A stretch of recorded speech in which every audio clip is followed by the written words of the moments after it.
I'm seeing the little green lines go up and down. Hey you and welcome. My name is Mike and thanks for joining me and Keith for another episode of the That Chapter podcast. Keith. Yes. How are you? I'm doing okay. Just about okay? Just okay. Not great? I'm good, not great. There's a couple of, one, I guess. I'm a bit sad that the Olympics are over. Were you into that? Did you have Olympic fever? It was actually on so in my home we kind of just have the TV on a lot of times, just on in the background for background noise. Yeah. And the Olympics were on for a lot of it. I watched bits and pieces. I watched the bouldering was pretty cool. Okay. Like the climbing. I like that. That one was good. I did watch the race, the running. Oh yeah, that was men's good. and women's ones. Yeah. Because they're like I always kind of feel like they're the most important. They're the most important ones. That's I think. think. Where all the attention goes anyway. Yeah, like when I think Olympics, that's what I think of. I think of like running, javelin, the shot put, gymnastics. Yeah, I watched a bit of that one. Yeah. That was a bit of a shit show. It's like a Romanian chick won, and then it was given back to the American one. Oh, yeah. And then it was taken away from the American one and given back to a Romanian one. It's like, make up your mind. It was a whole thing. It must suck, though, for the gymnasts. Like, you think you win a medal, and then you don't. Yeah, that's hard. That sucks. Yeah.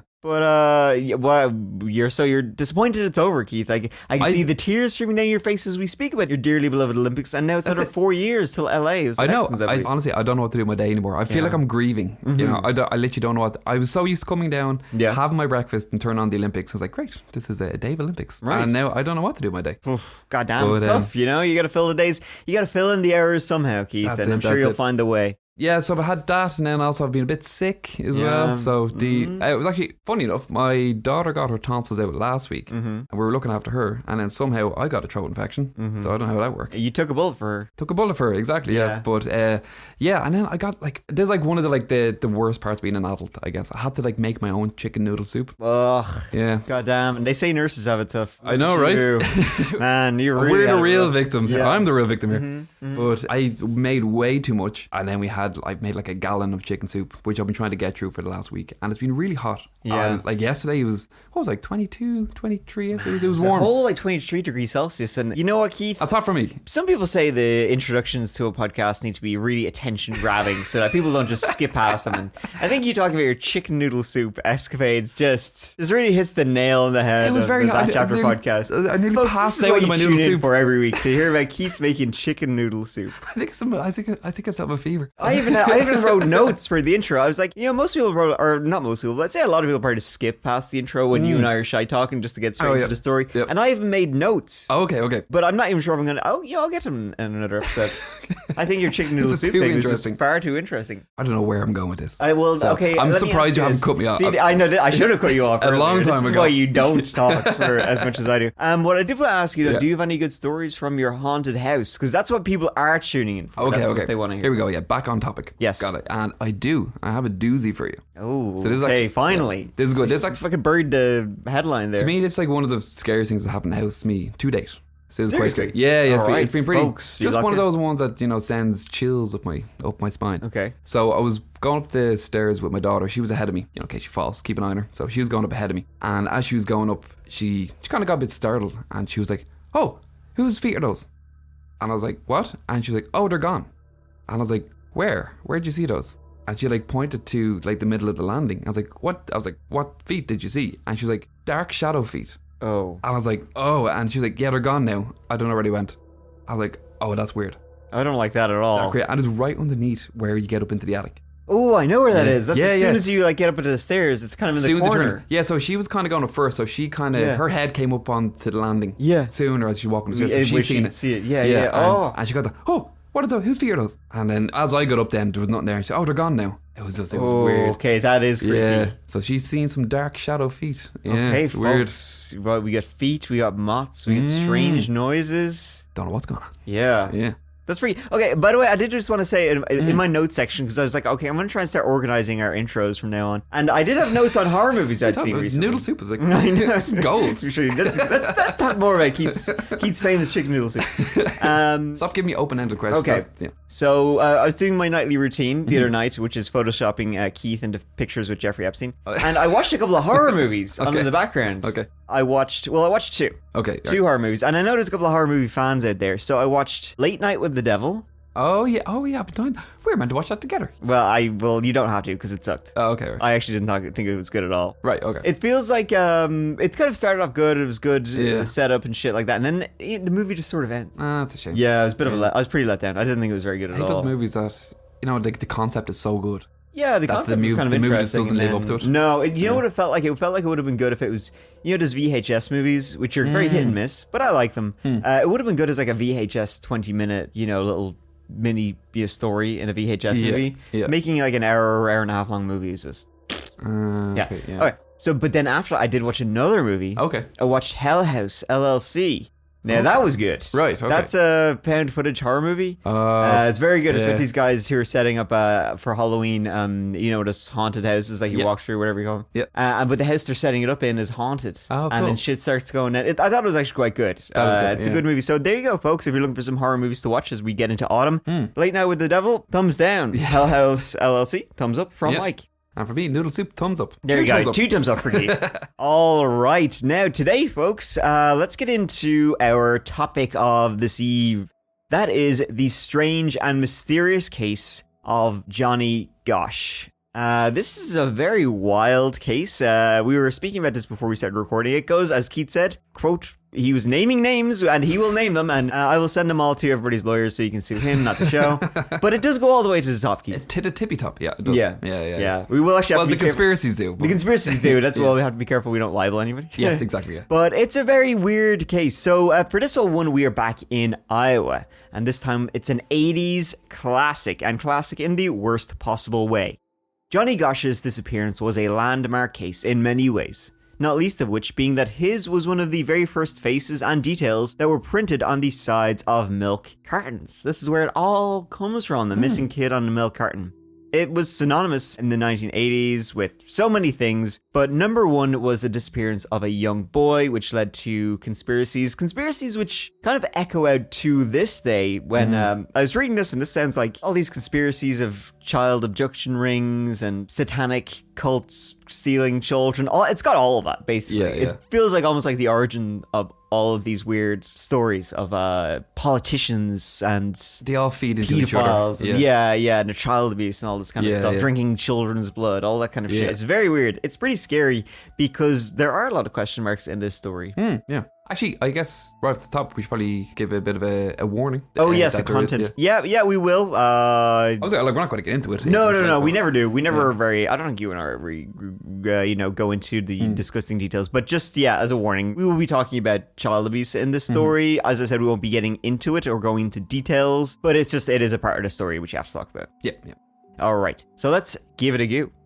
On Sunday, September 5th, 1982, 12-year-old Johnny Gosh left his suburban home in West Des Moines, Iowa, that he shared with his parents, John and Norine, and his older brother, to begin his regular paper round. He'd started the round a year earlier, taking over from his older brother. Often he would be accompanied by his dad, John, but this being Labor Day weekend, the family were preparing for a trip to the lake when Johnny had finished his paper round. His big brother had played in a football game the night before, so he'd earned himself a lion. That just left Johnny and the Gosh's miniature dachshund, Gretchen, to deliver the papers. Johnny collected his papers as usual at the Des Moines Register paper drop location out front of a nearby church. And that, ladies and gentlemen, would be the last time multiple witnesses all saw young Johnny Gosh. Now, Johnny Gosh's parents, John and Norine, first knew something was very wrong shortly after 6 a.m., when they both started getting phone calls from around the neighborhood from several angry neighbors complaining that they hadn't gotten their morning papers. And so this led to John go out looking for young Johnny, only to find Johnny's bright red wagon, emblazoned with his surname, still full of newspapers, abandoned 2 blocks away from their home. John Sr. returned home, told his wife Norine about what he'd found, and the couple immediately called 911 to report young Johnny Gosh missing. After they made the call to police, so Norine said that their phone was ringing off the hook with everyone wanting their newspapers. Where's my fucking paper? Literally. And I'm kind of amazed that A, there would be that many people up at this time, and B, they would be, if it's a couple of minutes late and they're already ringing up. So what the fuck? They were so gosh darn angry, Wow, Michael, I'll there tell really you. must have been nothing to do in 1982 Des Moines. But they told the neighbours something had happened to Johnny. The papers would be delivered as soon as possible, and they had a family emergency. But one man said, "We just want our paper." I don't care about your missing son. Where's my news? So her husband, John, ended up finishing the newspaper route with the help of a neighbour. Oh my! While he's like probably freaking out looking for his son. While they're waiting for the police, like how fucked it, like how What badly do you assholes. need your crossword? Yeah. I need to take my morning dump, and I can't do it without my paper. I've got stuffed up over I here. got my routines, people. Man, what assholes though. I know, right? Man, some people are just pure dicks. The Anyway, worst, yep. yeah. So Norine said it took officers from West Des Moines Police Department more than 45 minutes to respond to their call, and the officers were reluctant to accept young Johnny as missing. This was likely thanks to the department having a policy that said people could only be classified as missing after 72 hours of no contact, which is a very, very stupid rule and far too long, and a rule that has unsurprisingly been changed in the wake of cases such as Johnny's.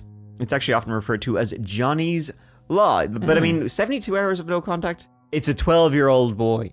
I know, it's crazy. I think that's the thing, like it's so backwards. Like today we know the first 72 hours of a missing person. That's the most important. That's what you need to like freshen witnesses' minds, you need the evidence. Yeah. I've seen a lot of people online saying that whole 72 hours is like a myth. But like we've seen enough cases where the police they do nothing. And I struggled to find a definitive source of where this rule was, but as you said, I don't think it was a rule, it was a policy. Yeah. It's the usual, he'll turn up. Yeah, I think it was primarily for cases like involving adults. So based on the belief that like adults, they couldn't voluntarily be missing or like be in immediate danger. And also, I guess like back in those days as well, we didn't have the same communication that we have today with phones and stuff. So people could be missing, you can't get through to them because no one has a cell phone. So it's hard to get through. Exactly. So, and then unfortunately this policy was like horrifyingly misconstrued to some officers applying that to children as well. Right, like, when obviously it's children is not going to voluntarily go missing or just do whatever, like... Exactly, yeah.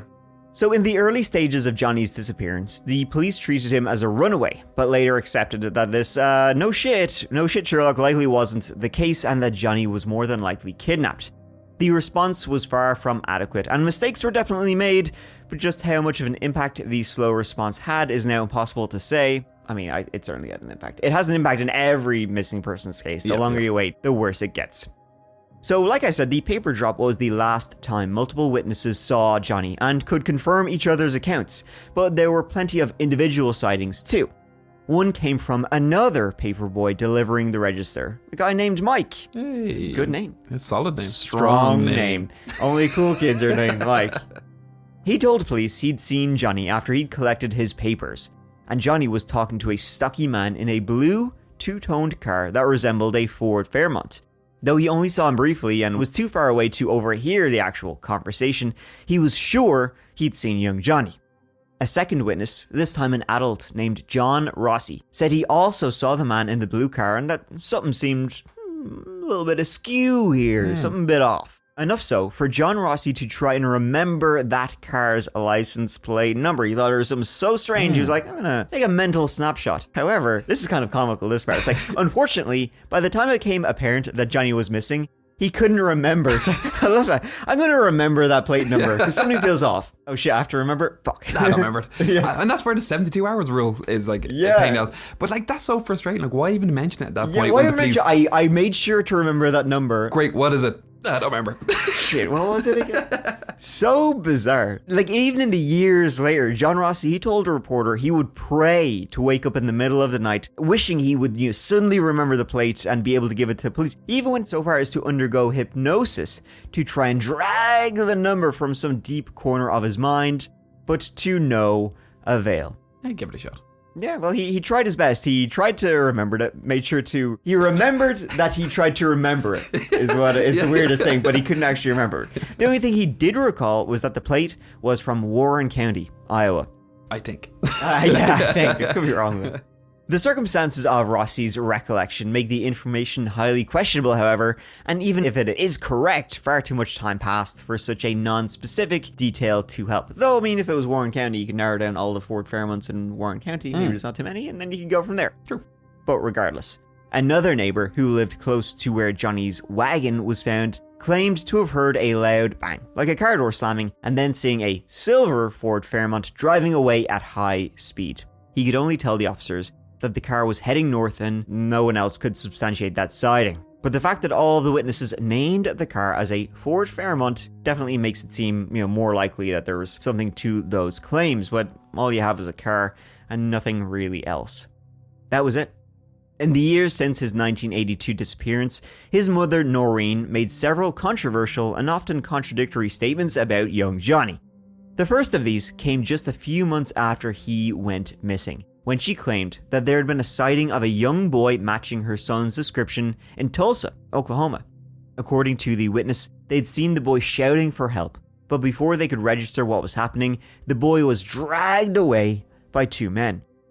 In addition to her claims about Johnny, more of which we will focus the claims about Johnny. I mean, the story of what really happened to Johnny Gosh is very short, really. Yeah. Tragically so. Yeah. He went to go deliver his paper and he never made it. Yeah. Some people said they seen something, some people remembered but didn't remember, and then he was gone. But the conspiracies and the theories are what really set this story, make the story huge. Yeah. One of the most controversial missing persons cases in recent times, for sure. Yeah, no, absolutely, 100%. So Norine was always very openly critical of the West Des Moines Police Department and their handling of the case, which is fair, waiting so long to even respond to her call. And that's not to mention the FBI, who Norine says sent two agents shortly after Johnny first went missing, and they made it clear they were only there as a courtesy and they didn't believe they were needed. But I think when a kid goes missing, everybody is needed to make sure they get back safe and sound. She and John Gosh were so unhappy with the police's apparent lack of interest in her son's case that they themselves hired two private investigators. One a retired New York police detective named Jim Rothstein, and the other a retired FBI agent named Ted Gunderson. They both sent him out to look for their son. Yeah, Norine, she wasn't only critical of the police's handling of Johnny's case, but she even suggested that they may have been involved, at least through negligence, or by not fully pursuing leads. So she stated the night before Johnny went missing, you mentioned that the family, they attended a high school football game that their older son was playing in. The older son. So Johnny asked if he could buy some popcorn, and as he walked down the bleachers towards the concession stand, a policeman approached him. And they talked for a while. And then Johnny's father, they were kind of watching. They kind of seemed they were veering off a little bit. So Johnny's father asked him to stand near the playing fields where he could see him from their seats, which Johnny did for a while before wandering off again. When his father, he went to find him, he discovered that Johnny, he was under the bleachers in the dark, once again talking to that same policeman. What the heck is the cop doing with him down there? I know, right? Yeah, so Norine, she found this encounter obviously very unusual. Yeah. After Johnny disappeared, Norine, she reported this to the police investigating the case, noting that the policeman Johnny had spoken to resembled the descriptions given by witnesses of the driver in the blue car involved in Johnny's kidnapping. Whoa. So Norine, she expressed that the police chief did not thoroughly pursue this lead, which only fueled her concerns about the police's handling of the case. So this is when Norine and her husband hired private investigators to help find her son. But I will say, it is important to look at all sides of this. But we still need to kind of be careful with these claims. Norine, she endured one of the worst experiences a parent can face. And her pursuit of any possible lead was driven by the need to find answers. She needed answers for this heartbreaking situation. Yeah, so, of course. As a result, some of the details, they can be challenging to verify or fully understand. She, as you said, sometimes she's a bit contradictory what she says, but she's just looking for answers. She's kind of pulling at every single thread. Yeah. Hey, listen, if Johnny was speaking to a cop under the bleachers, which is weird and creepy, and then she mentioned this and the police didn't really take her claim seriously, well, what do we know about the police? They absolutely love investigating themselves. That is true. All right. So, 2 years after Johnny Gosh's disappearance, Des Moines was rocked by the news of a second paperboy in the area going missing. On August 12th, 1984, 13-year-old Eugene Wade Martin also vanished, seemingly into thin air, while out delivering papers on Des Moines' south side. So, south and the west are no bueno, folks, if you're living in Des Moines. That same year, Johnny Gosh and Eugene Martin's photos were the two first to be printed on milk cartons produced by the Des Moines-based Anderson Erickson Dairy. Eugene, he was also out delivering the Des Moines Register, so same paper, same everything. Like Johnny and his dad, Eugene usually delivered papers with his stepbrother, who was a little older. On this occasion, though, Eugene wanted to make some extra money to spend at the Iowa State Fair that was in town. Multiple witnesses all saw Eugene talking to a clean-cut white male in his 30s while he folded papers sometime between 5:45 and 6:05 a.m., with some saying they thought they were just father and son. Then, just as with the day Johnny disappeared, the angry calls started with people wanting to know, where's their paper gone? Where's my paper? Was the story with these guys and their paper? It's just that fucker again. What? Yeah, Where's my paper? Yeah.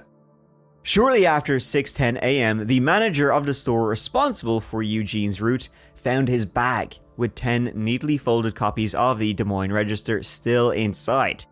He then finished the route himself. Unfortunately, the manager's blasé attitude delayed the search in the most vital period, and it didn't actually start until 8:40 a.m., almost 3 hours after he disappeared. And Eugene, he would never be seen again. Now, the response to Eugene's case was slightly, ever so slightly better than Johnny's, thanks in large part just to how vocal Norine Gosh had been about the police and the FBI's shortcomings. I guess they realized they'd messed up previously and wanted to do things right now that history was repeating itself. An all-points bulletin was issued for a man matching the description of the person witnesses had seen, having the father-son chat with young Eugene. A white man between 30 and 40 years old, clean-shaven with an average height and build, which doesn't exactly... He's average height, average build, looks like most people. He's also between 30 and 40. He's a white guy in suburban Iowa. Not a lot to go on. Who could it be? The boys' cases were eventually treated as very likely being connected.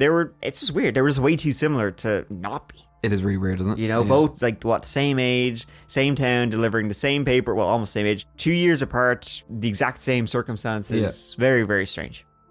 And another year on from Eugene's disappearance, out of the blue, Norine Gosh received a letter from a 19-year-old Michigan man named Robert Herman Meyer II, though the letter had been signed with the alias Samuel Ford's Dakota. So in this letter, this guy, Robert Meyer, wrote that at the time of Johnny Gosh's disappearance, he had been a member of a biker gang and that they had all been directly involved with Johnny Gosh's kidnapping. He went on to say that the gang were a small part of a much larger child slavery operation, and for a price, dollar bills, he said he could give the Goshes more information, and he was requesting $11,000, which Norine paid. I mean, I can understand you're absolutely so desperate for information about your missing son, but folks, everybody who is not in that situation can see where this is going a million miles away. It's just such scumbags. Don't they? Yeah. What a piece of shit you have to be to extort someone like you. Anyway. Like this guy, like Noreen said as well, there was after this, there was hundreds of psychics that reached out to her as well. Oh, yeah. Hundreds came out. Yeah. She did say there was 2 or 3 that clearly had the talent, but we said the majority of them were just There's been, this is definitely a topic for another episode of the podcast, but there is some cases that psychics solved it, but for every one who it's I don't know, I don't think I believe in it. Well, I don't know if I believe in it or not. We've talked about this shit before. In our last week, we did the episode about the ghosts and stuff like that. But anyways, for whatever psychic that, does seem maybe there's something going on there. There's 900 that are you're a loser, you're a con artist, or you're mentally ill. You're one of the three. I'm seeing a white middle-aged man between his... That's what we have! We already know this! So this guy, Robert Meyer II, after Norine paid him $11,000, he then said that her son had been sold on to a person he described as, quote, a high-level drug dealer in Mexico City. But that for the small sum of only $100,000, he's gone from $11,000 to $100,000, Norine could buy back her own son from some Mexican drug lord, wink wink, allegedly. And Norine was prepared to pay. But she would never get the chance, as he was picked up and charged with wire fraud by the FBI in Buffalo while trying to cross the Canadian border. And Norine, she lost the plot. She flipped the lid when she heard that he'd been arrested because, well, others might not want to risk coming forward, for potential rewards. But they might not want to come forward with information. Maybe FBI will arrest them. And Norine believes that there is some truth to what he was saying. She believes her son was indeed sold into some form of child slavery. Yeah, she was just grasping onto any thread that was coming through. She just needed something. Any bit of hope. Oh, well, this story is far from over with all the shit that comes from the Johnny Gosh case. So, 4 years on from the 12-year-old Johnny Gosh and 2 years on from the 13-year-old Eugene Martin's disappearance, we are now on March 29th, 1986. Guess what? Disappearance numero trio, my friends. That was another 13-year-old boy. This time, his name was Mark James Warren Allen. Though Mark was initially rumored to also have been a paperboy for the Des Moines Register is behind this case. he wasn't actually a paperboy. It would have been too similar if he was. So he wasn't actually a paperboy, even though, as I said, it was reported earlier on that he was. But there were a lot of other scary similarities, and not least of which being the boys' similar ages and appearances. Mark had apparently told his mother that he was going to a friend's house. Now, this friend lived just down the street. Mark went there all the time, so it wasn't an issue. But, as with the two boys before him, Mark simply never got there. The Des Moines police and the FBI were not keen to say that the three cases were linked or were committed by the same person, but if I'd been living in Des Moines, it would be, and I don't live in Des Moines, and even from here, it's pretty obvious that there's something going on here, and it's very easy to connect these dots. There's way too similarities. Yeah, that was like the turning point in the case for me when it comes to these conspiracy theories, which we're going to touch on soon. But like two boys kidnapped, I could kind of see coincidence. 1 weird, 2, okay, 3, come on. Something's going on, yeah. All three boys were of similar ages, similar appearances, and all vanished 2 years on from one another. 1982, you got Johnny. 1984, you got Eugene. Then 1986, you got Mark. And this continued to fuel the fire of rumors of a child slavery ring operating somewhere in the area. And those rumors, my friends, they just grew and grew. Pete's eyes are getting wilder. He's ready to go on his spiel. Over the years, despite divorcing in 1993, John and Norine Gosh remained very vocal and active in searching for their son and keeping his name in the papers. Following an appearance on America's Most Wanted, which generated more than 5,000 calls, well, someone in San Francisco called the Goshes' home several times. Now, despite attempts by the FBI to trace who was trying to call their home, they were never really able to find out who was making these calls, and, it was announced to the public that they believed the calls to be a cruel hoax, something that would become all too familiar. Norine said that the calls had apparently originated from a payphone in San Francisco, and she'd gotten a call, but the person hung up. While she used the AT&T operator to call the number back, it was answered by a man identifying himself as one Kelly McFadden. McFadden then spoke to the operator and told them that there had been someone else using the phone right before them, a young man who was now sitting on a nearby bench right across from him. The operator asked McFadden if they could see who was this guy, ask him for his name, and then after leaving the phone for a second, McFadden returned and told the operator that the man had said he was named Johnny Gosh and that he was from Iowa. The operator asked them to hang up and call Norine Gosh, which he did, and she in turn called the FBI. But as they responded to the scene of the call, well, the caller was long gone. Now, they were able to trace Kelly McFadden, who was living homelessly close to the bus station where the payphone had originally called from. And the FBI spokesperson responsible for the investigation, one Rick Smith, said they believed Mr. McFadden was telling the truth, that there was indeed a second person that day, but they can't confirm that it was Johnny Gosh, if he was still alive or what happened to him. But that was simply the first of a number of people claiming or not claiming, that they are Johnny Gosh. Yeah. God, for people who were doing it just as a hoax. Yeah. Jesus. You have to be a really sick son of a bitch to do that. So the biggest of Norine's many claims regarding her son came in the year 2000, when she published a book about her son's disappearance called Why Johnny Can't Come Home. Alongside the claims of pre-warnings of Eugene Martin's kidnapping, Norine claimed she'd actually seen and, get this, talked with her son a couple of years before writing her book. We'll get into it, but she claims she met Johnny years later and then wrote this book. It's like, why do you need to write the book? Why do you need to keep up his missing persons? I know, right? Act then. Yeah. He's not missing. You just met him. I'll get into it. Okay, so this is what Norine claims happened, right? A couple of years before she wrote her book, she claimed Johnny Gosh reappeared.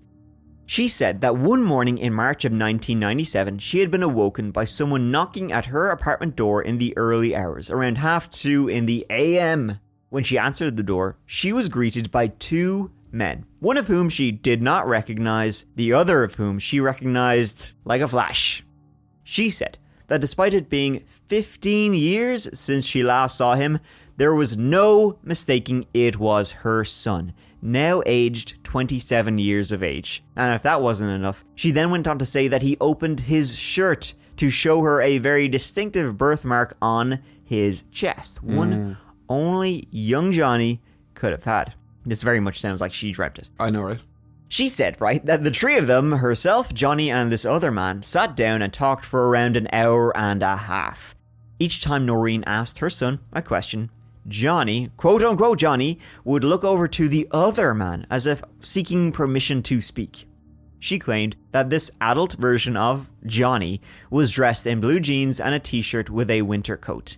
He had long hair, dyed black, and though he didn't tell her where he was going or where he was currently living, he did give her some details about where he had been in the 15 years since he had disappeared that Labor Day weekend.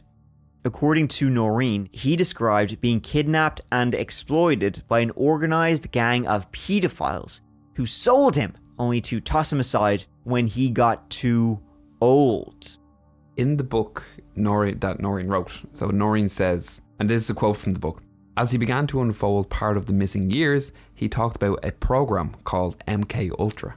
Ah, yes, MK Ultra is that's a whole other kettle of fish. That's a whole other thing, yeah. But that was the government program to do mind control and telekinesis to find if they're real, right? Exactly, yeah. So he went on explaining how it was a mind control program used on himself as well as others to program them to compromise influential businessmen and politicians.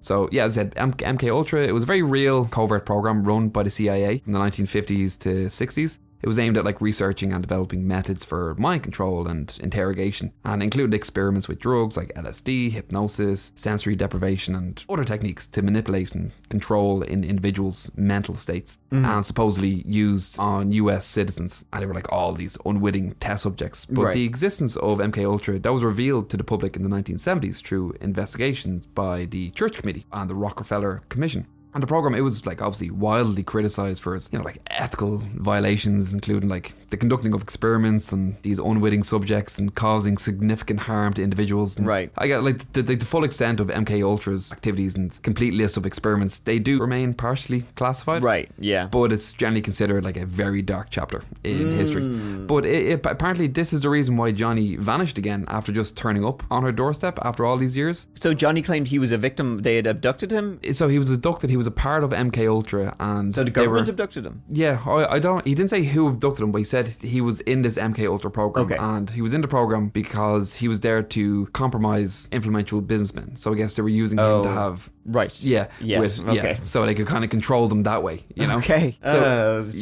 Mother of God. So then, so a quote in the book. Then after when John was leaving, she said, "I asked if I could call someone to come and listen to what he was sharing. He became very upset, fearful, and said, 'If you call anyone, I will have to leave.' He then added, 'Mom, you can't tell anyone I have been here. It isn't safe for you or me.'"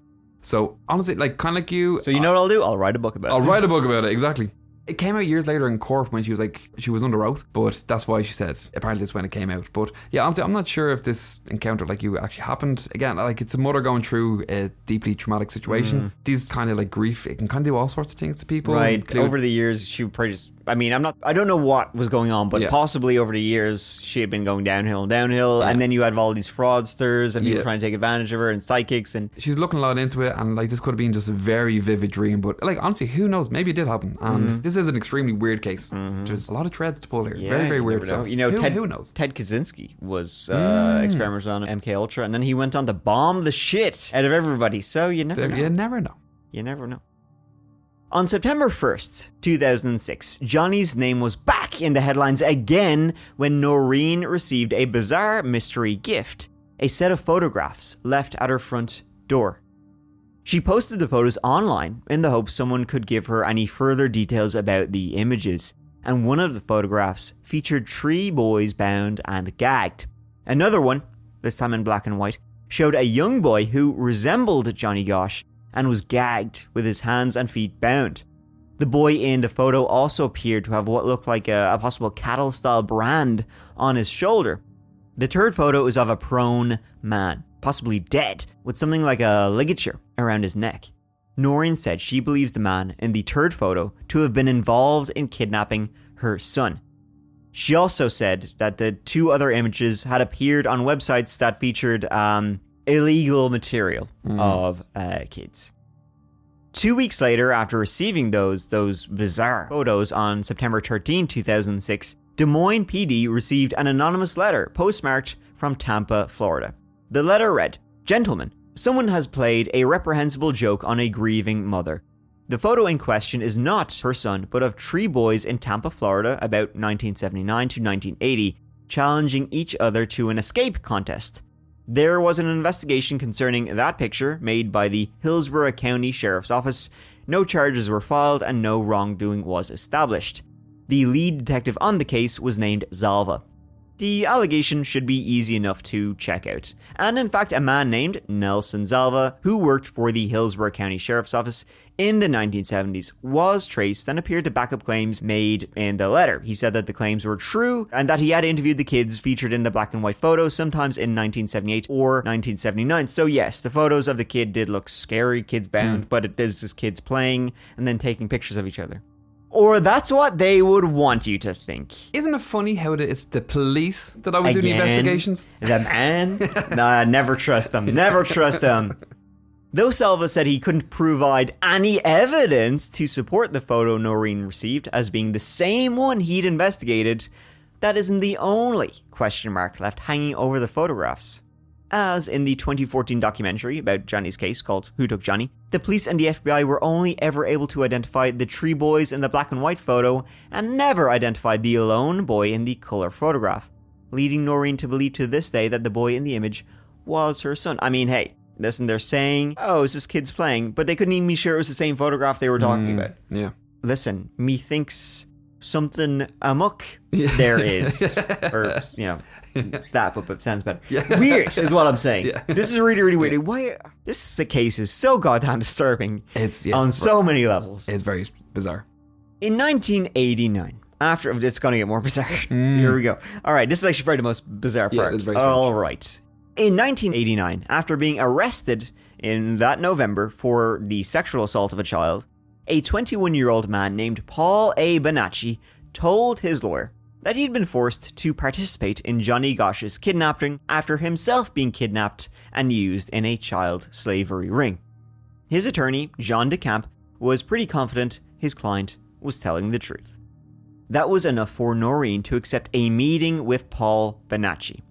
In their meeting, Norine said that Bonacci had told her several things about Johnny that he only could have known if he had met her son. The birthmark on Johnny's chest haven't been, made public and featured in dozens of articles about his kidnapping, but there were several other identifying features that authorities and the FBI deliberately held back. 2 of these were a scar on his tongue in a specific shape and a burn scar on his calf, neither of which he should have known about, and that made Norine believe his story that this guy, Paul Bonacci, was a victim and then a kidnapper. He also described a stammer that Johnny would develop when he was stressed out or upset. Now, despite that being enough for Norine, detectives from the police and FBI were far less convinced. They found Bonacci, again, let's not forget a convicted sex offender, to be a less than credible witness and refused to interview him about the Gosch case. And Bonacci's own siblings contradicted his account, saying he was at home with them at the time of Johnny's disappearance and can't possibly have been involved, and certainly hadn't been kidnapped himself as a child. This guy is just a child predator who is claiming to be, I'm a victim though. Yeah. And then he's trying to involve himself in one of the most famous missing kids cases of all time. It's very, I don't know why he's doing it either. I don't know what he's getting out of. He's just a loser who's trying to get attention. Yeah. He wasn't getting like a better prison sentence. He wasn't like getting off or anything. He didn't get anything out of this, just being an arsehole. Yeah. Now, none of that deterred Bonacci, who just, by the way, last year in 2023, further claimed that he had known about Johnny's visit to Norine in 1997, and that Gosch had also visited himself several times over the years. The likelihood of Bonacci actually being involved, it's pretty slim, and he's just a scumbag. I mean, he's a complete scumbag. Is he a liar? Question mark? Let's delve greedily and deep, my friend. So Bonacci didn't only make claims about Johnny Gosch's disappearance either.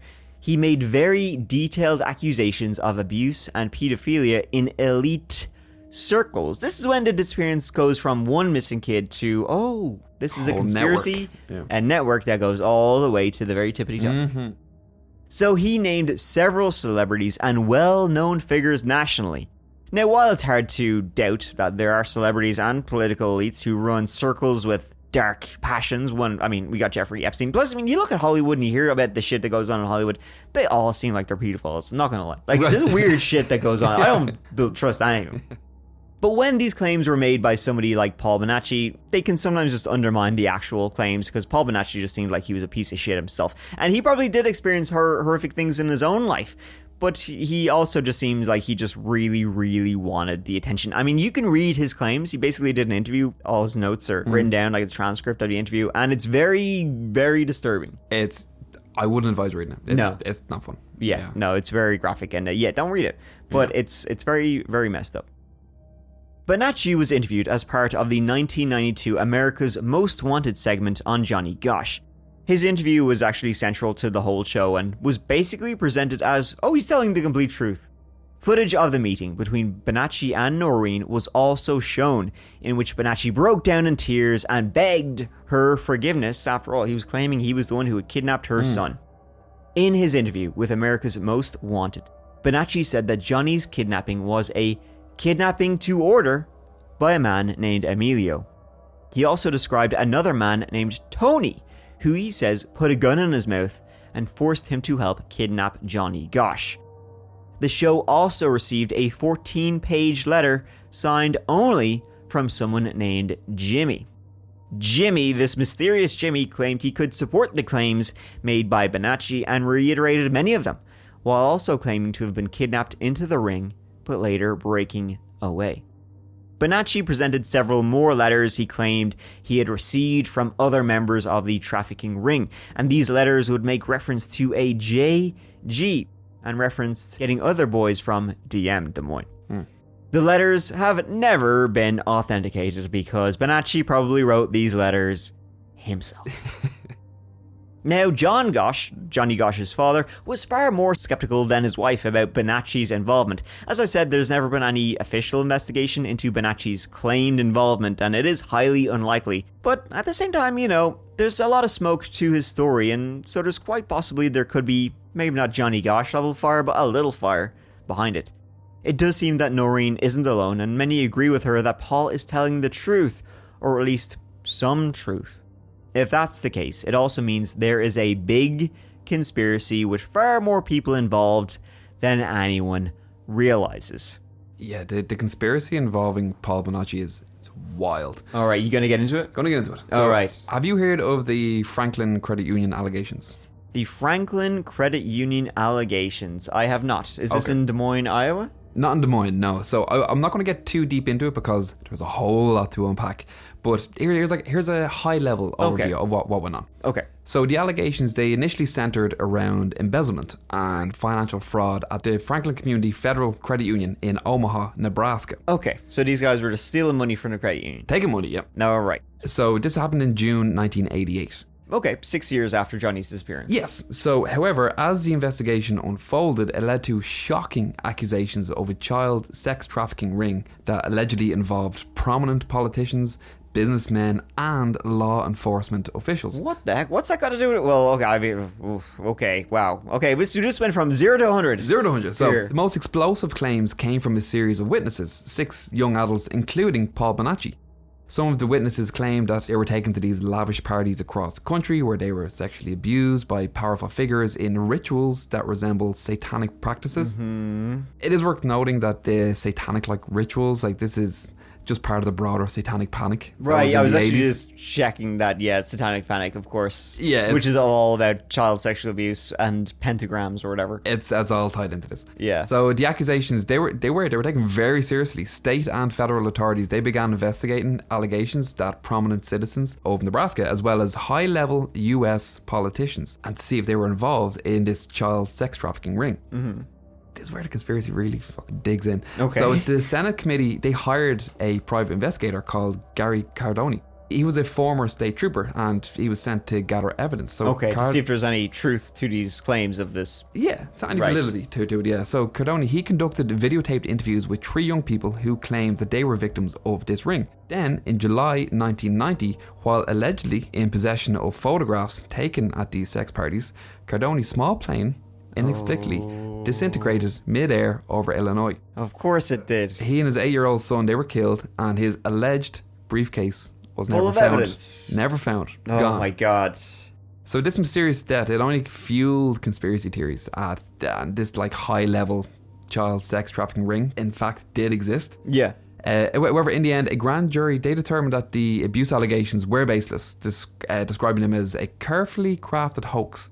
While the grand jury, they did accept that the teens had been abused, it concluded that the perpetrators were not the people that the teens had identified. Right, and it wasn't an organized ring that goes all the way to the top. Yeah, so like, we do agree, we all agree that you're abused, but we think that the allegations are baseless. So this usual thing of grand jury people at the top, we investigated ourselves and found no wrongdoing. Yeah, right. The usual thing. Like, of course they would say that. Yeah. And of course, the only evidence has been burned up above Illinois in a plane crash. Yeah, gone. My God. So 2 individuals, they refused to retract their stories, including Paul Bonacci, and they were charged with perjury.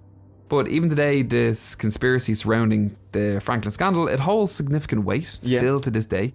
So when Bonacci mentioned Johnny Gosh's name, it opened up a whole new can of conspiracy worms, suggesting that the reason Johnny's case wasn't properly investigated was that it would have led to exposing this larger child sex trafficking ring allegedly run by politicians and officials. So that's why it was they tried to stop it from the ground up type thing, you know? Okay, wow. Whoa, okay. So that's interesting. Right. But of course, officially, the FBI and the police, of course, they agree that the idea of some kind of underground child trafficking ring, that it's a lot less likely one of them exists, and it's more likely that there is a lone child predator, some lone perpetrator who had taken 1 to perhaps even 3 young children, just an opportunistic monster out there. Who knows? Whom knows? Because at the end of the day, you would have thought this was fake bullshit, but then you literally have people like Jeffrey Epstein who did exist. Yeah, this is incredible. What are you talking about? It's going on. Yes, it's happening right now. Like, yeah, this has happened. This has been in the news. There are Proven. child sex rings run by elites. Look at everybody who went down to frickin' Epstein's Island. Like, all of these wealthy politicians, businessmen, names that are in the news constantly. And it's like, oh, well, you know, it's like, what? Yes, there are. It does go on. Yeah. It's so disturbing. Yeah, there's like, nah. Elites are monsters the whole time. Oh my. Okay. All right. We're getting dangerously close to the mic zone. Yeah. I gotta pull myself. Just pull back. out the drawer and the tinfoil hat comes out. Because they're huffing glue pretty soon.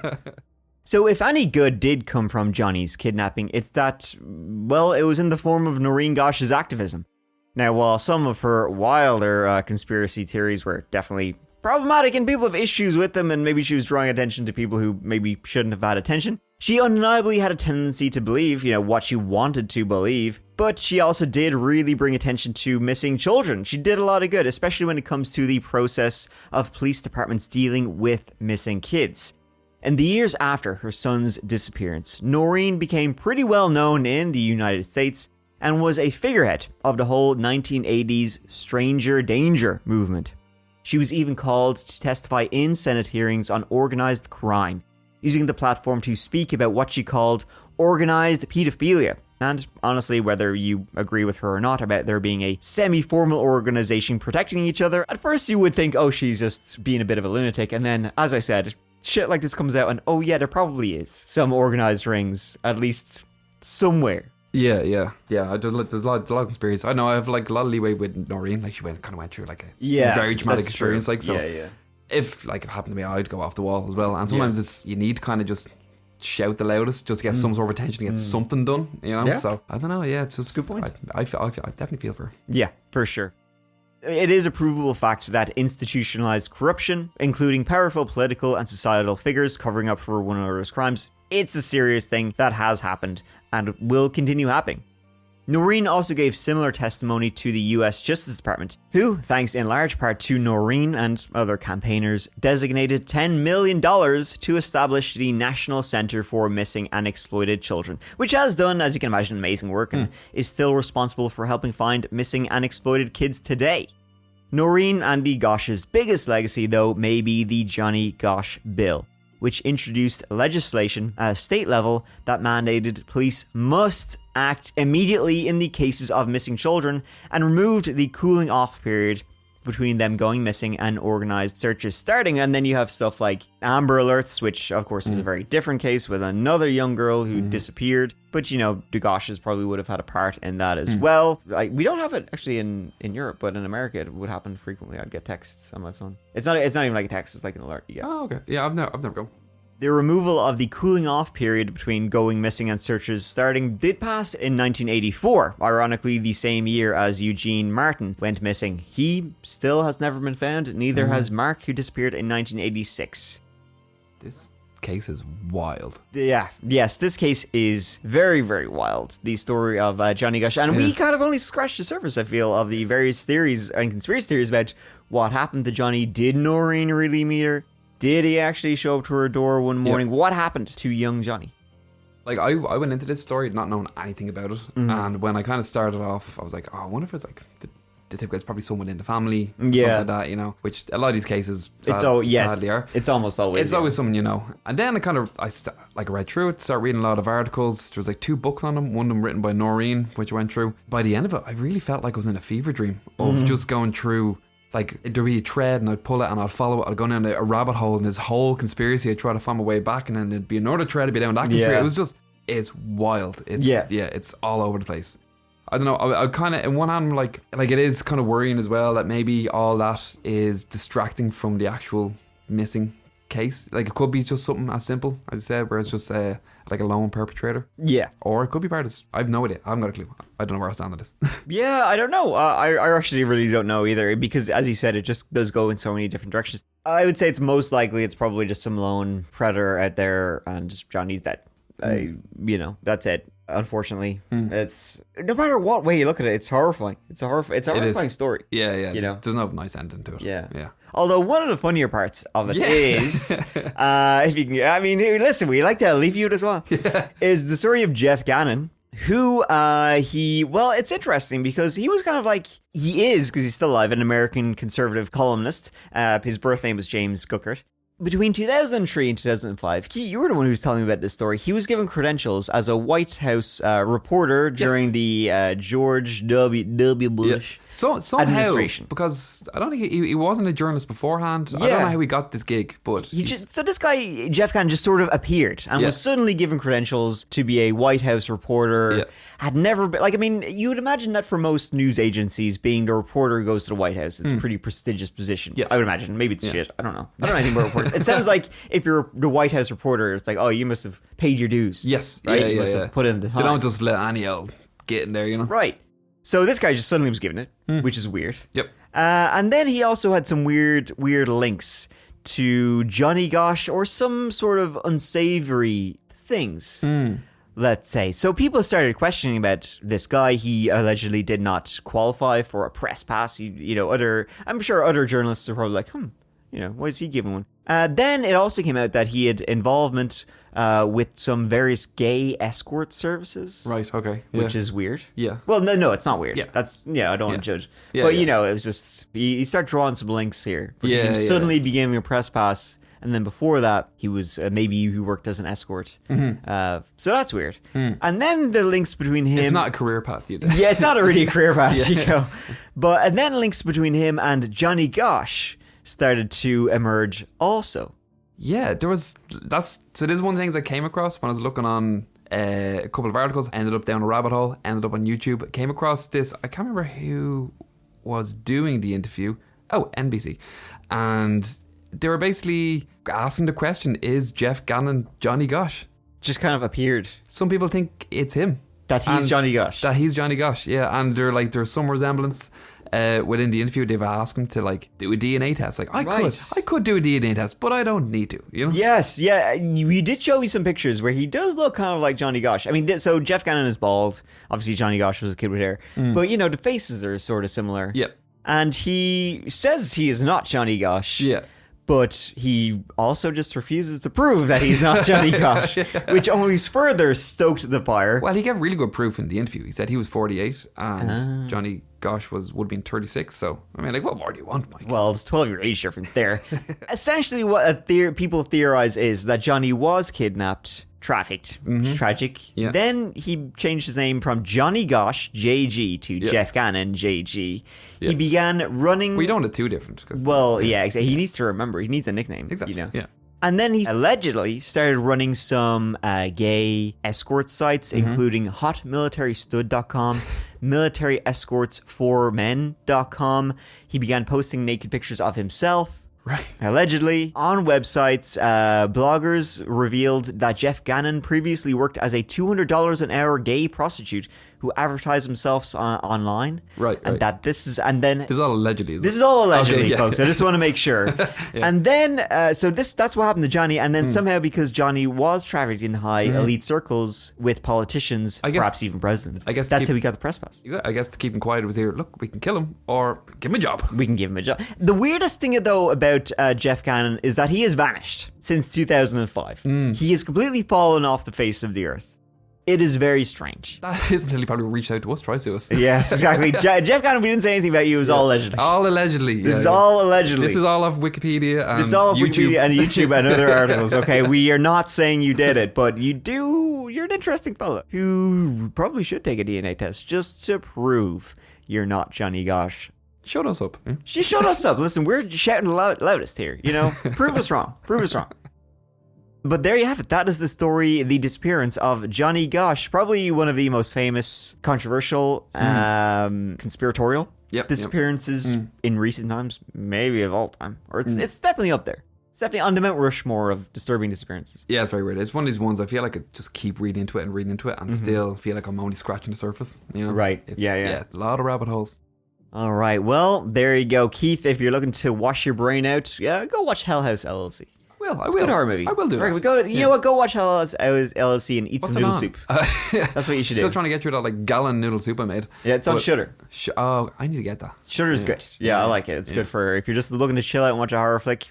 Check it out. Nice. Tell them Mike sent you. Shudder, if you're listening, and I know you are, please sponsor us. Here we have Shudder, we've got Coke, we've got NATO. We got NATO. Yes, exactly. Who wants to sponsor Hey, us, guys? listen, guys, we're still waiting for our checks. All right, everybody, thank you so much for listening. It means the world to me. It means the world to Keith. I hope you enjoyed this whole episode of the That Chapter podcast, and the next whole episode will be up next week. Well, maybe it could be tomorrow. Depends on when you're listening to this episode. Future topics, Keith, go. What are we going to be talking about over the next few weeks? You know, little teaser, Little for taste the of folks. Rooney. A moose-boosh for the listeners. Well, we are going to get into a bit more serial killer. We do. So We have I'm serial looking forward to doing killer that. Back to basics on now. the list. And pretty like brutal serial killer as well. And then I think we're going to get into some more spooky stuff, especially coming up the Spooktober. So we're Yes, going we to do get Occult October. We have cryptids, maybe some stories of real life vampires, folks. they're real. Oh, they're very real. Oh, they're very real. Yeah. Hell yes. Well, you know, the way I figured it is last year, Keith would not shut up about witches. So this October, this Halloween, we're gonna stick with vampires. Real vampires, of course. Not Dracul. I'll still get a couple of witches there. Don't worry about that. Won't stop talking. worry about All right, folks. Thanks so much for listening. I love you. I'll see ya. Bye.